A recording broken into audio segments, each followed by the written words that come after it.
titulares, Impacto VTV Estelar. En el quinto día de juicio en contra del expresidente Juan Orlando Hernández, 3 nuevos testigos suben al estrado como parte de la estrategia de la Fiscalía.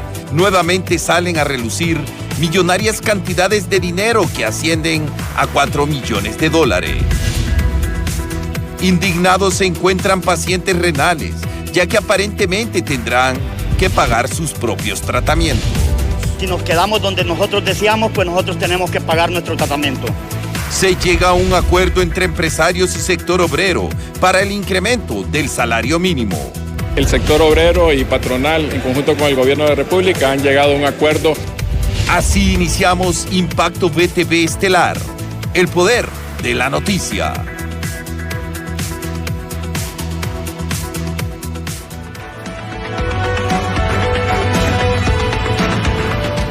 Buenas noches a todos, qué bueno que puede informarse con nosotros. A esta hora de la noche tenemos toda la información que ha ocurrido tanto en el ámbito nacional e internacional, sobre todo lo que ha ocurrido con el expresidente Juan Orlando Hernández. Bienvenidos.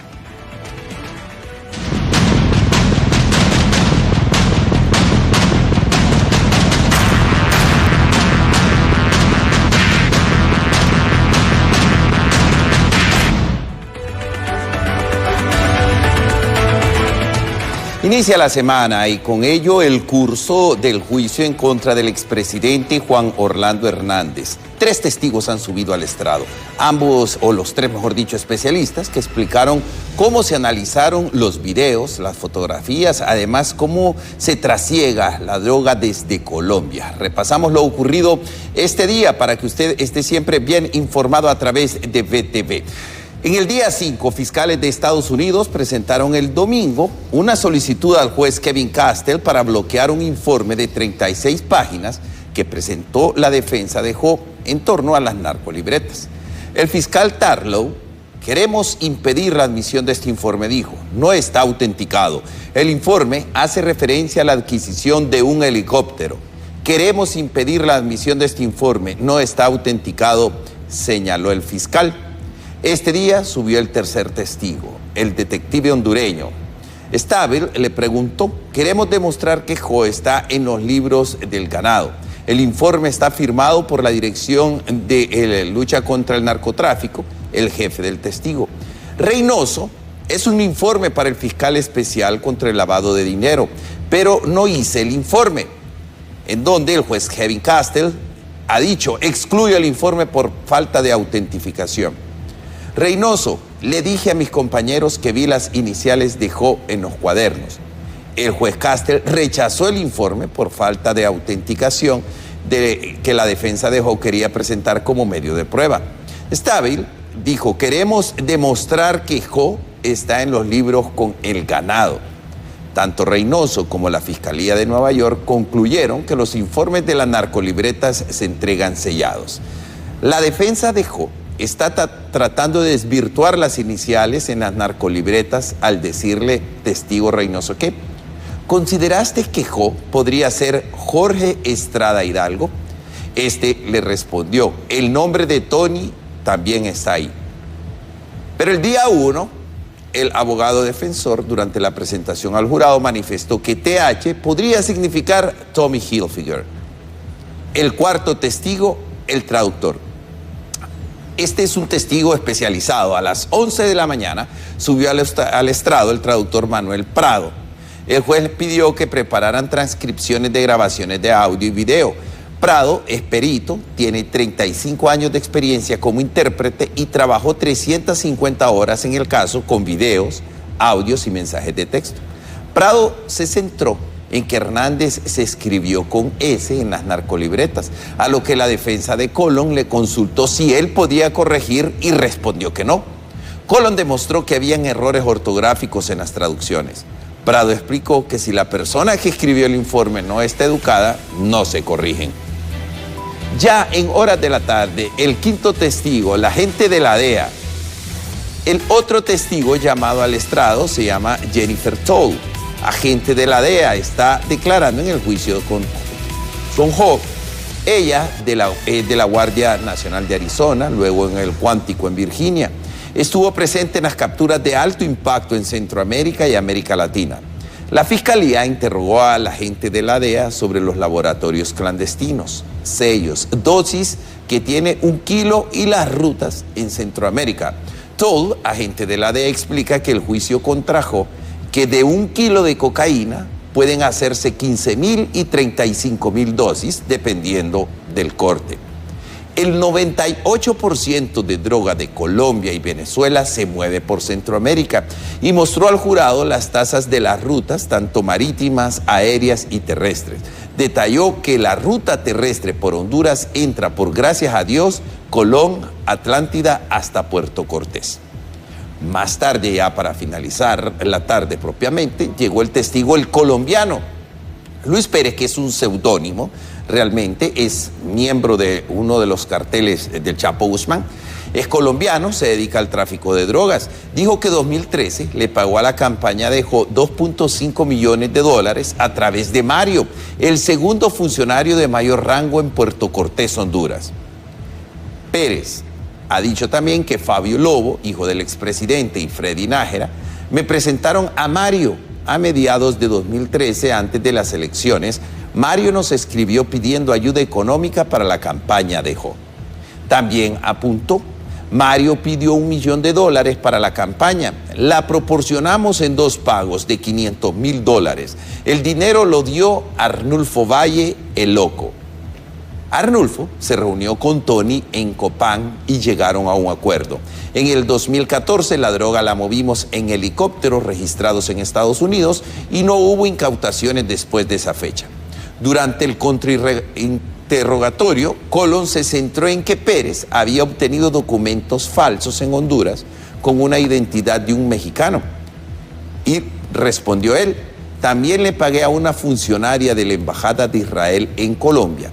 Esta mujer se llevaba dinero de Honduras a Colombia, era funcionaria de la Embajada de Israel en Colombia, transportó alrededor de $150 millones. Ahí se quedó. Este testigo continúa mañana. Es conocido como el CW2 dentro de la estructura que había identificado la Fiscalía. Y para ahondar un poco más en este tema, hacemos contacto en este momento con nuestro enviado especial, Óscar Ortiz, para que nos comente. Óscar, hoy un día donde se han revelado datos importantísimos en este juicio. Con usted, Óscar, buenas noches. Carlos, buenas noches. Estamos ubicados desde Chinatown, aquí en Nueva York, y prácticamente sí, nuevos datos se revelaron por parte de los testigos que se presentaron ante el estrado hoy en la Corte de Nueva York, en el caso que se le sigue al expresidente hondureño Juan Orlando Hernández. Prácticamente se reconfirmó una vez más y se dieron nombres de personas que participaron en reuniones con integrantes del cartel de los Valle. Esta persona, este es el último testigo que subió al estrado, de origen colombiano, que ha vivido en México, Estados Unidos e incluso Honduras, confirmó que ha tenido nexos con personajes relacionados a la política en el país, e incluso que transfirió fondos para una campaña política de más de $2.400.000. Una de estas está ligada a la campaña del expresidente Juan Orlando Hernández, quien le habían solicitado en ese momento $1 millón, y poco a poco se fue integrando mayor cantidad de dinero, según las revelaciones que hizo este testigo el día de hoy. La audiencia junto con él también estuvo marcada por la presencia de un agente de la DEA. Esto es como un testigo contextual para poner o dar a conocer al jurado cómo es que se integran las redes de narcotráfico de drogas o las rutas, ya sea vía aérea, marítima y terrestre, y posteriormente dio paso a conocer el testimonio de este testigo, que detalló a cabalidad que las narcoavionetas en este caso salen de Colombia o Venezuela, incluso de Venezuela, para no ser interceptadas, porque al parecer tiene mayor factibilidad de llegar a su destino. Mencionó las rutas que hacía mención la gente de la DEA y prácticamente confirmó que la droga aquí en Honduras llega a Puerto Cortés, pasa por, gracias a Dios, la zona del litoral atlántico, Colón, Atlántida, Puerto Cortés, incluso Copán o hasta Ocotepeque como parte de esta estructura que está ligada a señalamientos por narcotráfico. Efectivamente, se habló de nombres, también figura Mario, una persona que supuestamente fue el emisario encargado de recoger esta plata, este dinero que ingresó a la campaña política del expresidente Hernández. Al momento de escuchar esta declaración, Hernández solo lo quedaba viendo y asentía con la cabeza como diciendo no es posible o no acepto este tipo de señalamientos. De igual manera, su defensa la asesoró entregándole papelitos para darle ciertas directrices también de lo que se estaba diciendo, apuntes que él mencionaba, pero prácticamente fue el desarrollo de la audiencia de hoy en la Corte del Distrito Sur de Nueva York, y para mañana, nuevamente a las 10 de la mañana, estaríamos retomando esta audiencia. Oscar, ¿para qué horas están convocados el día de mañana y cómo perciben ustedes que están ahí como miembro de la prensa el semblante del expresidente Juan Orlando Hernández? Porque hoy con estos datos sin duda han sido devastadores para la defensa. El semblante sigue siendo el mismo, yo lo veo sereno a él, pero toma nota de cada declaración, de cada punto. En ese momento es que escribe un papelito y le pasa a sus abogados, en este caso a veces a Renato Estabil o bien al señor Raymond Colón, quien nuevamente es cuestionado al momento de presentar sus argumentos como defensa, porque hasta el juez Kevin Castel hoy nuevamente pone en duda, no en duda, sino que cuestiona, mejor dicho, su manera de estar generando preguntas, porque a veces repite una y otra vez casi el mismo tema, y donde lo cuestiona, pero prácticamente el semblante de Hernández es rechazar algunas acusaciones, sereno hasta donde lo hemos podido notar, sí voltea a ver al jurado, incluso a los presentes en la sala y a los testigos, pero prácticamente Hernández Alvarado se mantiene sereno hasta los momentos, a pesar de esos fuertes señalamientos de que en su campaña ingresó dinero proveniente del narcotráfico, porque este testigo lo manifestaba de una manera tan segura que ni titubeaba al momento de rendir esta declaración al ser consultado, en este caso, por la Fiscalía. Para mañana, Oscar, ¿a qué horas están convocados? A las 9:30, 10 de la mañana prácticamente. El mismo procedimiento, mencionamos que hoy había mayor seguridad en la sala, había más control del ingreso de personas y también se solicitaron nuevas medidas por parte del juez Kevin Castel al momento de que el jurado se retira, porque en algunas ocasiones también tenemos la costumbre de salir antes para evitar cierto procedimiento al salir, y hoy se recalcó a los presentes que si no se seguían las instrucciones o se respetaba lo que decía el jurado, prácticamente la audiencia podría ser de carácter privado, a puertas cerradas, mejor dicho, y habilitar otra sala y estar monitoreando de manera virtual. Oscar, también para concluir, hoy se extendió la jornada porque estuvo como 30 minutos de más. Sí, prácticamente fuimos iniciando la hora que estaba pactada, 10:15, porque hubo una persecución entre la Fiscalía, la Defensa y el mismo juez sobre este documento que usted mencionaba, que no fue admitido. Posteriormente se desarrolló en tiempo extendido, vamos a explicarlo así. Hubo un receso de 10 minutos, pero al final esos 10 minutos nadie quiso bajar porque venía un nuevo testigo y prácticamente íbamos a perder el lugar porque había expectativa con esta gente de la DEA. Y luego seguíamos con el siguiente testigo, pero ya esta persona nos fuimos al pasado entre las 5:20, pero ya por lo general a esa hora el juez Kevin Castel está suspendiendo las audiencias, algo similar a lo de la semana anterior. Claro. Bueno, gracias, Oscar, por el reporte. Por supuesto, mañana estaremos atentos a lo que ocurra desde Nueva York, una titánica jornada la que les ha tocado, pero muchas gracias también por mantenernos informados. Gracias, Oscar. Buenas noches. Carlos, buenas noches. Nos vemos mañana. Así es. Gracias a Oscar Ortiz, que nos ha informado lo que ha ocurrido hoy, justamente en Nueva York. Y organismos de derechos humanos exhortan al Ministerio Público a realizar acciones investigativas de inmediato en contra de todos los que están siendo mencionados y los que faltan en el juicio del exmandatario hondureño Juan Orlando Hernández. El Ministerio Público y el fiscal general tienen en este momento una presión por parte de la ciudadanía de actuar, en primer lugar, de actuar diferente a lo que hemos tenido. Se mencionó mucho de un fiscal general 5 estrellas que yo creo que ni siquiera tiene el cuarto de una estrella. Por 2 periodos, por 10 años. Y fueron precisamente los 10 años donde se le imputan al expresidente una gran cantidad de delitos. A 3 meses de haber asumido el cargo de manera interina, el fiscal general tiene que mostrar acciones contundentes alrededor de este tema. Independientemente de quién sea. ¿Actuará o no contra la clase política? Es precisamente lo que queremos ver. El juicio del exmandatario Juan Orlando Hernández ha evidenciado la deficiencia en el combate de la criminalidad y la corrupción que ha prevalecido en las instituciones públicas, permitiendo acrecentar una mora de justicia con el paso del tiempo. Gabriela Plata nos ha preparado el siguiente informe. El narcotráfico, el tráfico de influencias y la corrupción evidenciados en el juicio del exmandatario Juan Orlando Hernández expusieron la mora de justicia que ha prevalecido en el país y a su vez la mano invisible que ha operado en las instituciones de justicia con intereses subordinados. El amaño de contratos a cambio de un negocio, a cambio de una coima, a cambio de X o Y. Se menciona que se nombraron titulares a cambio de dinero. Todo esto tendrá que comprobarse, ¿verdad?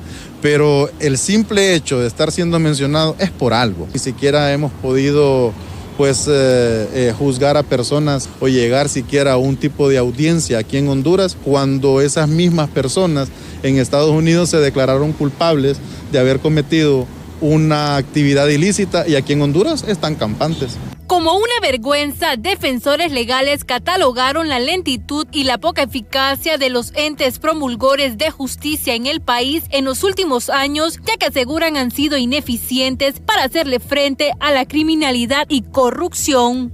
Porque en 20 años ahora ir al juicio para ver qué es lo que hay allá de información, cuáles son los hechos que se pueden investigar ahora, después de tener 20 años para haberlo hecho y no haber hecho nada al respecto, creo que eso sí nos llena de vergüenza y nos expone ante el mundo como un país, donde el delincuente pues vive prácticamente en un paraíso.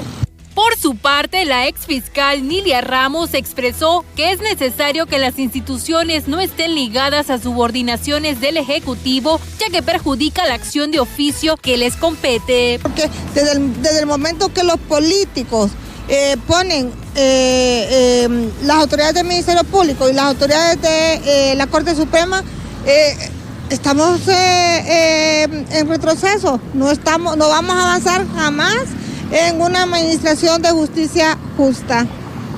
La perpetuación de antivalores en las instituciones del país colocan en declive el Estado de Derecho y agudizan aún más la justicia que debe regir sin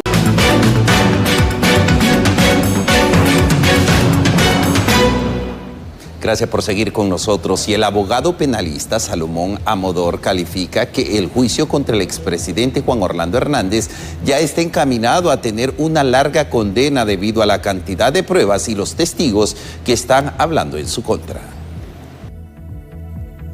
Que lo que yo pueda decir no es santa palabra, pero viendo el acervo probatorio, los antecedentes, el viernes una expresión que dijo el juez Castell al jurado, le dijo las declaraciones hacen pruebas por sí solas, eso pues denota pues que ya hay un prejuzgamiento contra el presidente Juan Orlando Hernández, tomando en cuenta pues los antecedentes anteriores. Todas estas pruebas fueron evacuadas en el juicio del señor Tony Hernández en su momento histórico. A criterio de abogados en derecho internacional, el expresidente Juan Orlando Hernández a lo máximo que puede aspirar es a enfrentar una sentencia mixta y reducción de cargos, lejos de comprobar inocencia, hasta lo expuesto y analizado en el desarrollo del juicio. Un veredicto mixto, que este veredicto mixto sería que de 3 cargos pues él esté buscando y aspirar, incoar la duda razonable en el jurado con su defensa y que el jurado pues de 3 cargos le quite 1 o le quite 2. Eso es lo que él puede aspirar. Abogado, con lo que nos acaba de explicar usted, entonces a lo más que podría aspirar el expresidente es a una reducción de condena o de pena con la reducción de cargos. No una reducción de pena, sino reducción de cargos, como usted ya lo aseveró en su última parte, porque vuelvo y reitero, el jurado, que son 12 propietarios o titulares y 6 suplentes, solo puede dar 3 nada más. El jurado solo puede vertir 3 maneras de juzgar: no culpable, culpable o un juzgamiento mixto, que sería, como vuelvo y reitero, de 3 cargos que él ostenta ahora, que le rebajen 1 y lo culpen de 2, o que le rebajen 2 y lo culpen. El expresidente de la República, Porfirio Lobo Sosa, manifestó que no hay que hacer caso a las cosas que dice el asesor presidencial Marvin Ponce, ya que no sabe nada, ya que se llevaron extraditado a su ex jefe Juan Orlando Hernández. No, es que uno lo que hace, por ejemplo, el caso mío. Presidente Lobo. La primera vez que me mencionó fue en 2017, cuando lo de mi hijo. Yo me personé a la fiscalía y le dije a la fiscalía, aquí estoy para que ustedes me investiguen lo que consideren. Me comuniqué con el embajador Nilon. Hay un delincuente que me mencionó, estoy aquí a la orden de ustedes. Después me mencionó Guimaraes Marrey, aquel de la masa que estuvo aquí, que dijo que yo no sé cuánto cuando era presidente, que es tontera. Pa. Entonces vengo yo y me presenté, lo fui a emplazar a él públicamente, que saliéramos ante Televisión Nacional, porque yo fui presidente de Honduras y le debo cualquier explicación en mi pueblo, no puedo ignorar mi responsabilidad.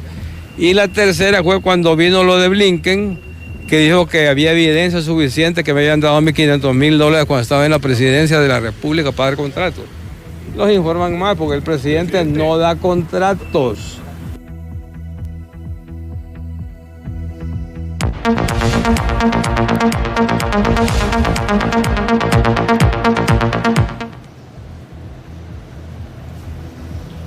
Era otro tema, debido a que la pandemia del COVID-19 dejó a miles de hondureños desempleados y con grandes deudas en la ANE, la presidenta del Comité para la Defensa de los Consumidores le pide al gobierno condonar las deudas que las personas tengan con la estatal eléctrica. El Congreso Nacional ya aprobó una amnistía para borrarles las multas y recargos a los que tienen deudas con la ANE. Las personas pueden hacer arreglos de pago de hasta 36 meses para ponerse al día con la estatal eléctrica. Para poder adquirir el beneficio de la amnistía, únicamente se requiere que se presenten a nuestras oficinas de atención al cliente, que son 27 a nivel nacional, que lleven su DNI, ¿verdad?, su identificación y su código de cliente. Eso es el único requisito que se necesita en su momento, y para los clientes que no puedan cancelar de un solo lo que queda de la deuda, pues también tenemos planes de pago, ¿verdad?, para que pueda ser financiado estos acuerdos a 0% de intereses de financiamiento, ¿verdad? Son más de 500,000 hondureños que están en mora con la estatal eléctrica. La presidenta del Comité de Defensa del Consumidor le recomienda al gobierno mejor aprobar una condonación de deuda, ya que son miles de hondureños que están desempleados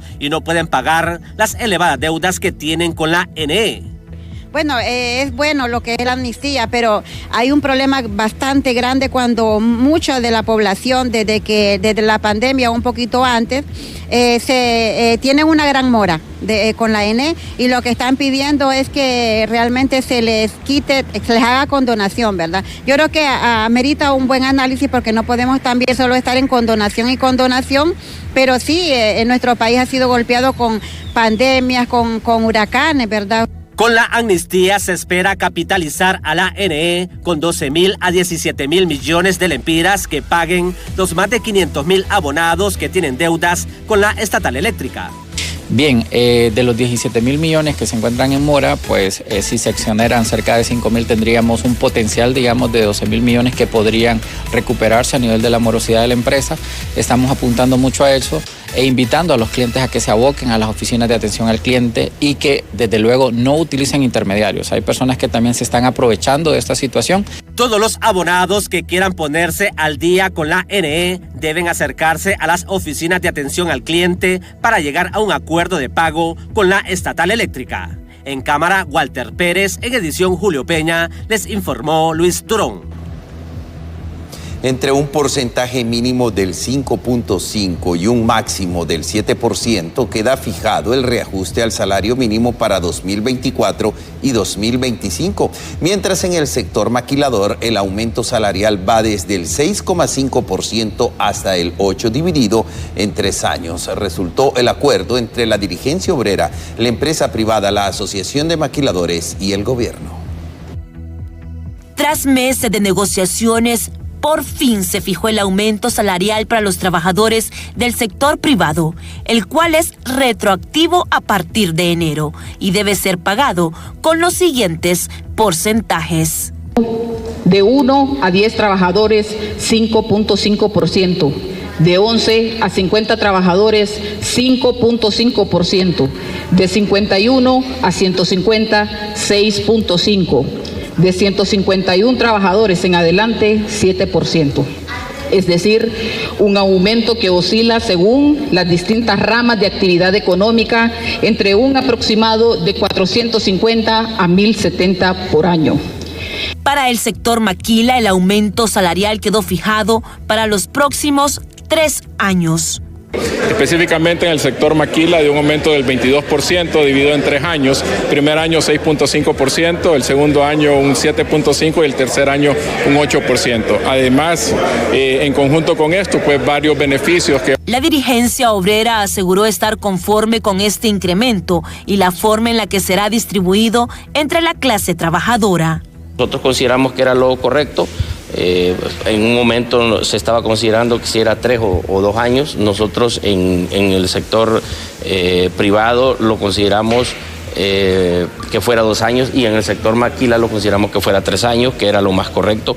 Asimismo, el COET espera que todas las empresas cumplan con el pago de este nuevo salario. Hemos llegado a un arreglo con las centrales obreras. Creemos que va a ser un beneficio para las empresas. No se excedió en los montos y esperamos que las empresas formales paguen, ¿verdad? Las informales sabemos que es bien difícil. Aún queda pendiente la negociación para el reajuste salarial de los empleados públicos para los próximos días. Ahora nosotros estaremos esperando que en los próximos días la ministra del Trabajo nos convoque para la negociación del sector público, donde vamos a negociar por alrededor de 48,000 trabajadores del sector público hondureño. Nosotros hicimos llegar la propuesta salarial a las autoridades de gobierno, una propuesta salarial que contiene una petición de 5,000 empiras. Según empresarios, gobierno y trabajadores, pese a que este aumento no es suficiente, fue establecido para el beneficio de los empleados, sin afectar los puestos de trabajo, inversión y economía del país. Con imágenes de Isaac Alcerro, informó Merari Borjas. Quédese con nosotros porque al volver le contamos que pacientes renales tendrán que pagar sus propios tratamientos.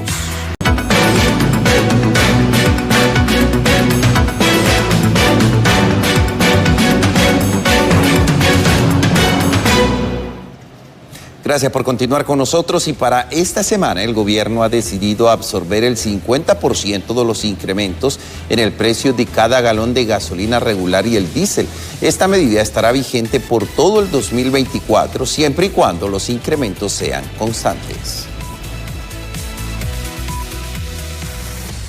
El alza de precios sostenida que hemos mantenido en las últimas semanas se debe a los conflictos que hay en el Mar Rojo, en donde grupos terroristas han atacado buques, algunos de ellos petroleros, y se han visto involucrados en este conflicto tanto las Fuerzas Armadas de Estados Unidos como el mismo Irán, que es uno de los países productores de petróleo más importantes del mundo. A ese conflicto se suman los que ya existían anteriormente, como ser el conflicto bélico entre Ucrania y Rusia y el conflicto bélico entre Israel y Palestina.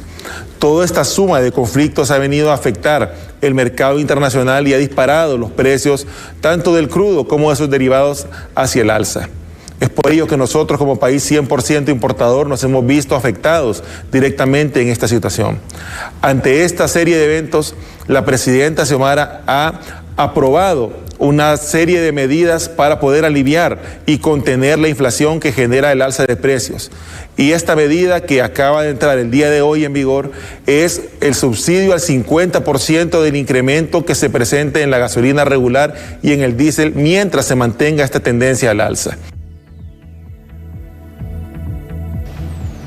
Y con el fin de estar a la vanguardia, el Banco Central emite nuevos billetes de 100 y 500 lempiras, los cuales cuentan con nuevas medidas de seguridad. Economistas aseguran que esta nueva emisión de billetes no causará inflación. Las autoridades del Banco Central presentaron los nuevos billetes de 100 y 500 lempiras que han mandado a emitir, con nuevas medidas de seguridad que hacen muy difícil su falsificación.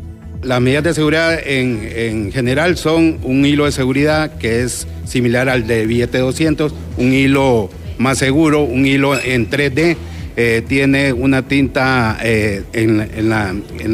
donde está el billete, la denominación donde dice 100 y de 500, una tinta que cambia de color, el logo del Banco Central en la parte posterior y las nuevas medidas, y las medidas que ya tienen los billetes actuales. Un total de 70 millones de piezas fueron emitidas, 40 millones de 500 y 30 millones de la denominación de 100, los cuales serán ingresados a la economía de manera paulatina. Los economistas aseguran que la circulación de los nuevos billetes no causará inflación por emisión inorgánica. Esta emisión o esta puesta en circulación de estos nuevos billetes no significa mayor inflación. Solo significa agregar nuevas seguridades a estos billetes, en vista que sabemos que todo lo humano es falsificable, y entonces siempre hay personas de la delincuencia que tratan de falsificar nuevos billetes. Entonces por eso se ponen, todos los países del mundo lo que hacen es cada vez más poner mayores seguridades para protección del público.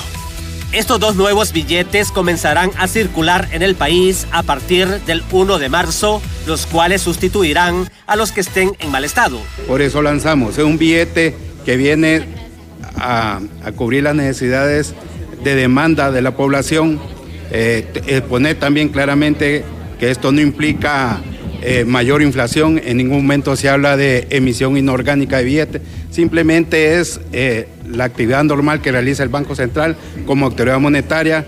Las autoridades del Banco Central aseguran que ya se está trabajando en el diseño del nuevo billete de 20 lempiras, el cual llevará el rostro de la ambientalista Berta Cáceres, y se espera que en el 2025 entre en circulación. En cámara, Walter Pérez, en edición Julio Peña, les informó Luis Durón. Preocupante acceder a granos básicos en la zona norte del país. Será casi imposible debido a las invasiones que están dañando los cultivos. Escasez de granos básicos y cuantiosas pérdidas es el panorama que se espera para el verano en la zona norte del país, provocado por la sequía y las masivas invasiones. Y no vemos un accionar de parte de la comisión nombrada al efecto para resolver el problema de las invasiones. Se genera escasez, por un lado, de productos de exportación y por otro lado, también en muchas de estas áreas se hacen siembras de granos básicos y son granos básicos que no van a llegar al consumidor nacional, lo que lógicamente también incrementa el valor de estos productos. Según abogados defensores, las pérdidas oscilan en más de 90 millones de lempiras diariamente. Las pérdidas oscilan entre, se habla de 90, 100 millones diarios, pero sobrepasa esos niveles porque la última reunión que tuvimos nosotros, hablamos con 69.000 a 70.000 manzanas las que están invadidas aquí a nivel de todo el país, especialmente de la zona norte. Nosotros la seguridad jurídica en tema de bienes inmuebles, especialmente en zonas productivas, para nosotros es un mito aquí en Honduras, definitivamente. Expertos en materia de seguridad detallan que mientras en Honduras no prime la seguridad jurídica, las invasiones de tierra seguirán dañando los cultivos y limitando las exportaciones. Informó para ustedes Mariela Manzanares. Un paso a desnivel sobre la rotonda del Boulevard Juan Pablo II en Tegucigalpa, que direccionará la circulación vehicular de norte a sur y viceversa. Esta transitada vía de la ciudad comenzó a ser construida por la Alcaldía Municipal del Distrito Central. Ante esto, autoridades de la Dirección Nacional de Vialidad y Transporte anunciaron que solo un carril estará habilitado de dicho lugar. De igual forma, se han abierto otras vías alternas. Esta vía va a estar levemente aperturada porque en una vía se va a cerrar por los temas de construcción que ya se han iniciado, pero para ello también se ha coordinado todas las vías alternas. En este sentido, pues también ya está activado lo que es el semáforo del Hospital Escuela, que va a ser una vía alterna para poder utilizar lo que es el Boulevard Suyapa. Y aquí el Centro Cívico también se va a utilizar otra vía alterna que nos permita satisfacer siempre la demanda de movilidad en este sector del Boulevard Juan Pablo II, donde se van a estar desarrollando construcciones, y en otros lados también de la ciudad capital. Pacientes renales denuncian violación a sus derechos por parte del secretario de la CESAL. A continuación, le contamos los detalles. Pacientes renales denunciaron una violación a sus derechos por parte del secretario de la CESAL al obligarlos a trasladarse a otro lugar para continuar con su tratamiento. De lo contrario, tendrán que pagarlo ellos mismos. Señor Alan Pineda nos quiere mandar para un hospital donde no tienen capacidad de atendernos. En su defecto, si nos quedamos donde nosotros deseamos, pues nosotros tenemos que pagar nuestro tratamiento. Obviamente imposible. Claro que es imposible porque es súper oneroso, ¿verdad? No tenemos ni siquiera para el bus a veces. ¿Cómo vamos a tener para pagar un tratamiento? Que eso no lo hace, ni narcos que somos para hacer eso. ¿Y para dónde los quieren mandar? Nos quieren mandar para Nefrocentro. Nefrocentro no tiene la capacidad ya que es una empresa de maletín. Y nosotros pues estamos a gusto donde estamos ya que tiene la gran experiencia de diálisis de Honduras. Por años, los pacientes que sufren de esta enfermedad han clamado a las autoridades por un servicio de calidad y medicamentos, pero aseguran que el escenario es otro. Mire, estamos molestos y estamos indignados, la verdad, porque nunca habíamos pagado una diálisis nosotros, ¿verdad? Y la ministra, cuando tomó posesión y se reunió con nosotros, nos garantizó, ¿verdad?, el tratamiento gratuito como se ha hecho hasta la fecha. Ahora viene este señor, el secretario de la CESAL, Alan Pineda Echeverría, diciendo de que si deseamos quedar donde estamos, pues entonces que paguemos. Así de fácil. Estamos hablando de 24,000 al mes. Óigame, eso es impagable. ¿Verdad? Entonces nosotros estamos molestos y le pedimos a la ministra que tome carta en el asunto, ¿verdad? Con la decisión que ha tomado este señor. Y asimismo le pedimos a la presidenta Xiomara, ¿verdad?, que también nos apoye como pacientes renales, como lo han hecho todos los presidentes anteriores. Actualmente la población renal en el país oscila en más de 5,000 personas y solo en Tegucigalpa reciben el tratamiento alrededor de 800 pacientes. Con imágenes de Elvis Zambrano, les informó Walter Pérez. Ojalá y les resuelvan pronto a estos compatriotas que son pacientes renales. Y transporte público a punto de desaparecer en la capital industrial por la ola de violencia que los acecha. Cada 24 horas una empresa cierra operaciones. Se están cerrando empresas de transporte. Recuerde que las empresas grandes están conformadas por varias personas que tienen unidades, 2, 3 unidades, que poco a poco se han ido haciendo de ellas.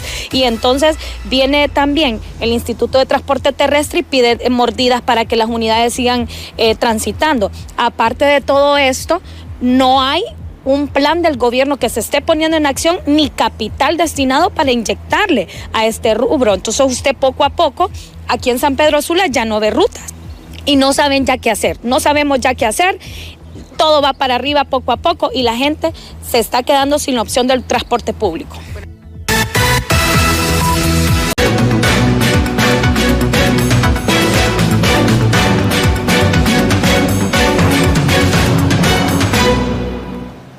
Seguimos informándole, y de enero a la fecha más de 70,000 migrantes han cruzado la selva de Darién, entre ellos hondureños, siendo la población con más cifras migratorias por debajo de Venezuela. Con respecto a la población que ha circulado por la zona del Darién, se habla de más de 70,000 personas migrantes. En el caso de Honduras, pues sigue incrementándose los flujos migratorios.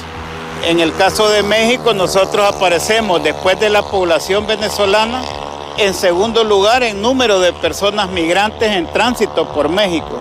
Eso es un indicador de que mucha gente está decidiendo tomar la ruta migratoria. Si las comparamos con lo que ocurrió el año pasado, estamos en un incremento casi del 50%. Eso indica que el 2024 será un año con unos flujos migratorios de ida y de retorno bastante grandes en comparación con lo que ocurrió el año 2023. El tema aquí más preocupante no solo es el número en términos estadísticos, sino en cuanto a qué respuesta hay de parte de las instituciones correspondientes, en este caso del Estado, para evitar estos flujos migratorios. Primero, porque la ida de las personas significa que en el país las condiciones económicas, sociales y políticas no están a la altura.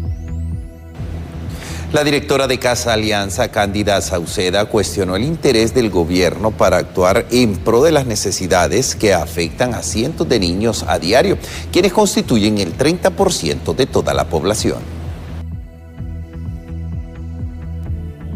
Que se está dando o la atención que se está dando a la niñez hasta el momento no ha sido la esperada, no la respuesta que necesitamos poder dar al Estado, de que el Estado tiene que dar a la niñez, no ha sido pues la que corresponde de acuerdo a su mandato.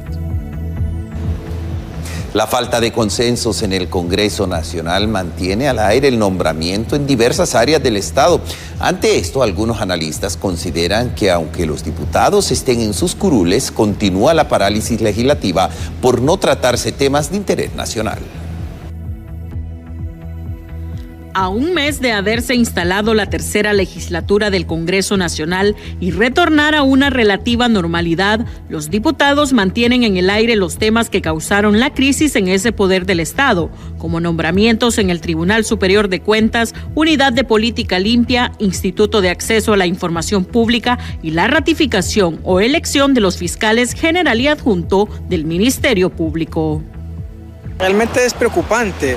Creo que no hay ningún precedente en la historia de que hubiera tanta vacante en tanta institución del Estado. O sea, estamos hablando de que hay vacantes tanto en la Unidad de Política Limpia, como en el Tribunal Superior de Cuentas, como en el Tribunal de Justicia Electoral.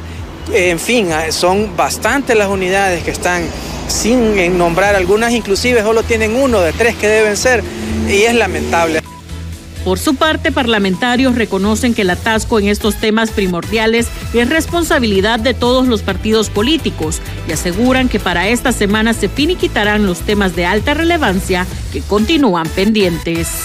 Entendemos que en estos próximos días, estamos hablando próximamente mañana o el día miércoles, estaremos siendo convocados propiamente para la elección de estas autoridades, entendiendo el Tribunal Superior de Cuentas, entendiendo también la Unidad de Política Limpia y también la elección de los fiscales en propiedad, porque acuerde que están de manera interina. Ya deberíamos de avanzar, más bien acuerde que el Tribunal Superior de Cuentas no esté operando significa fomentar impunidad, fomentar que en muchos casos se pueden dormir, muchos casos pueden prescribir.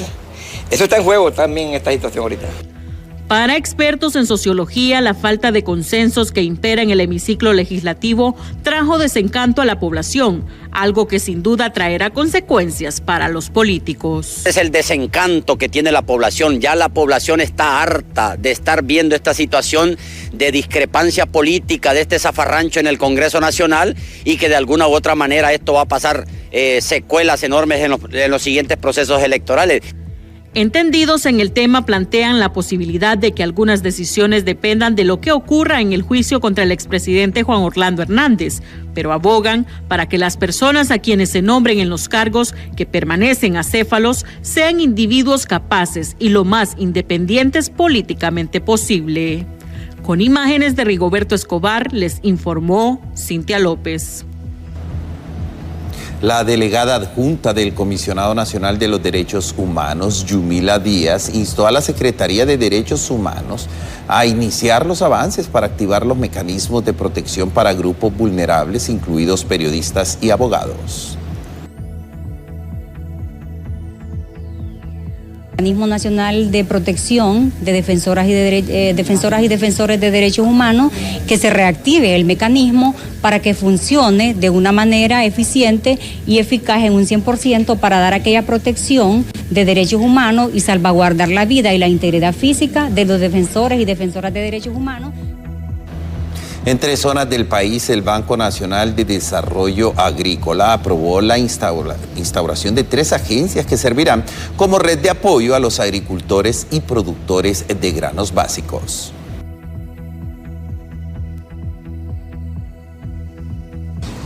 Acabamos de aprobar 3 nuevas agencias del Banco Nacional de Desarrollo Agrícola que va a apoyar mucho a los productores directamente. Uno es en La Mosquitia, otro en La Paz y otro aquí en Ciudad Mujer, ¿verdad? En representación de Honduras, el secretario Rodolfo Pastor participa en la sustentación del informe de información complementaria del Estado de Honduras ante el Comité contra las Desapariciones Forzadas en el marco de la 483 sesión del CED realizada en Ginebra, Suiza.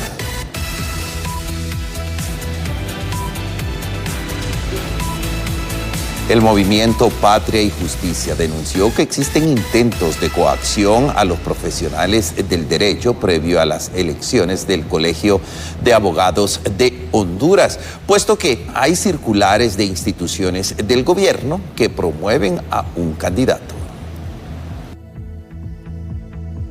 Hacemos un llamado a los profesionales del derecho para que estén alertas, recordándoles que el voto es el voto secreto. También evitar esa coacción que quieren hacer, que lleven sus cámaras ese día y que tomen fotografía del voto.